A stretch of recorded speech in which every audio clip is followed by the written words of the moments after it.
अब देखते हैं कि हम लोगों की आँखों का रिजॉल्विंग पावर कितना होता है, यानी the resolving power of human eyes.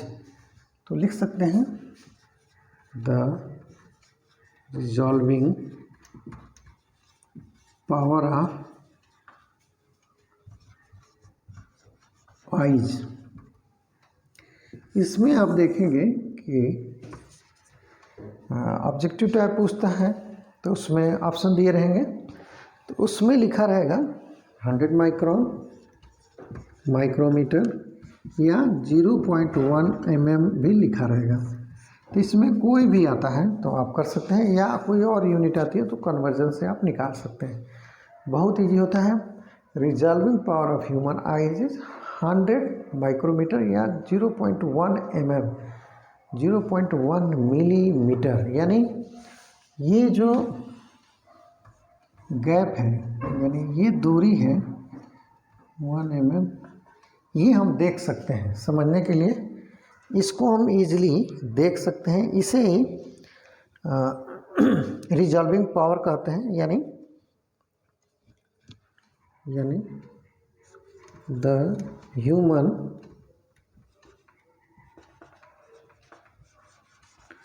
I can distinguish, क्या करेगा, human I distinguish the two objects. यानी आप देखेंगे ये दो ऑब्जेक्ट को डिस्टिंग्विश करेगा अगर जो उनकी बीच की दूरी कितनी रहेगी, 0.1 mm या 100 माइक्रोमीटर रहेगी। उससे छोटा होता है तो वो डिस्टिंग्विश नहीं कर पाएगा, उसको लगेगा कि चिपका हुआ है।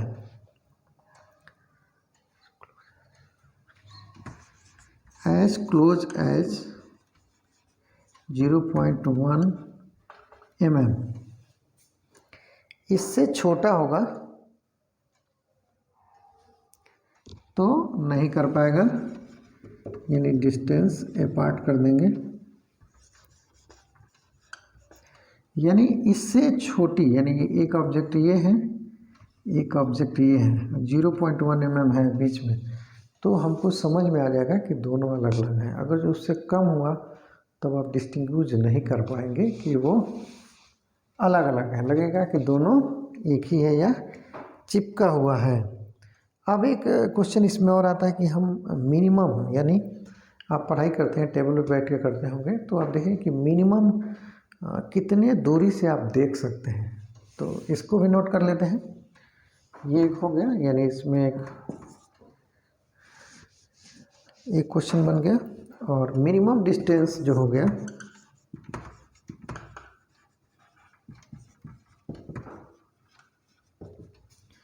(25 सेंटीमीटर। यानी ये है, अगर जो पढ़ना है इसको देख सकते हैं। अगर जिसके ऊपर लिखा है 25 सेंटीमीटर यहाँ से यहाँ की दूरी है, तो उससे कम होता है तो नहीं पढ़ पाएंगे, उससे अधिक होगा तो पढ़ सकते हैं।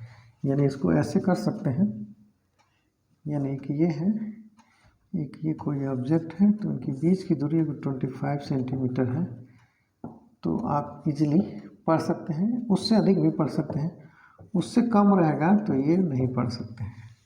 तो ये यानी मिनिमम डिस्टेंस किसी ऑब्जेक्ट को देखने के लिए कितने होनी चाहिए, 25 सेंटीमीटर। तो ये आपका क्वेश्चन आता है और ये अक्सर एग्ज़ाम में पूछता भी है। आप कोई एग्ज़ाम कॉम्पिटिटिव ले लें या कोई जितने एग्ज़ाम आजकल होते हैं, सब में ये सब क्वेश्चन जनरल साइंस में भी पूछते हैं और सब्जेक्ट से रिलेटेड है तो आता ही है। तो ये minimum distance to read anything या टू सी या डिस्टिंग्विश ईजिली, तो उसमें 25 सेंटीमीटर मिनिमम होता है। उससे ज़्यादा दूरी को देख सकते हैं ईजिली, उससे कम को नहीं कर सकते हैं, क्लियरिटी नहीं आती है। जैसे यहाँ से बहुत कम दूरी से नहीं आएगी, धीरे धीरे बढ़ाएंगे तो 25 या 25 से एबव क्लियर कर सकते हैं आप। और ये 0.1 mm या 100 माइक्रो मीटर होता है, ठीक है। तो इसको ये इजली आप अलग अलग देख सकते हैं। तो इसको नोट कर लेंगे और कोई डाउट होता है तो ज़रूर पूछेंगे। और भी बहुत सारे क्वेश्चन बनते हैं तो वन बाय वन इसको देखेंगे।